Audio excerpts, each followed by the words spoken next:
So first thing with this question is it's multiple select. You'll see over here in Newton, there's squares instead of circles. That means there could be more than one correct answer. So if you're getting these questions wrong, you think you're doing everything right, you might be, but maybe you're just not finding all the correct answers. So just make sure to check all the correct answers. Um, okay, so 65% of the people in Missouri passed the driver's test in the first attempt. A group of 7 people took the test. Which of the following equations correctly calculates the probability that at least 3 in the group passed the driver's test in the first attempt? So at least 3 means 3, 4, 5, 6, or 7. So this looks good.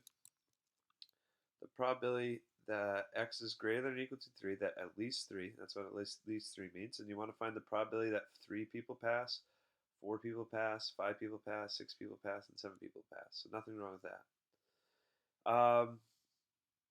Let's see, what else? Uh, This one says you take the probability that just 3 people pass and take it away from 100%. So that's trying to use the complement rule, but all this tells you is the probability that anything other than 3 people pass the test. So this would be 2 people passing, 1 people passing, 0 people passing, 7 people passing. This one has too many different options in it. Sorry about my messy writing there. This one says probability that 3 people pass, but 2 people pass and 1 people pass. We're not interested in that. We want at least 3, so we want 3 or more.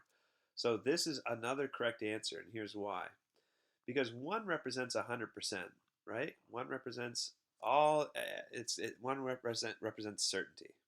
If you take out the probability of 2 people passing, 1 people passing, and 0 people passing, then all that's left once you take it away from 100% is 3, 4, 5, 6 people, 7 people passing. So they want you to know that this is also correct. These two are the right answers.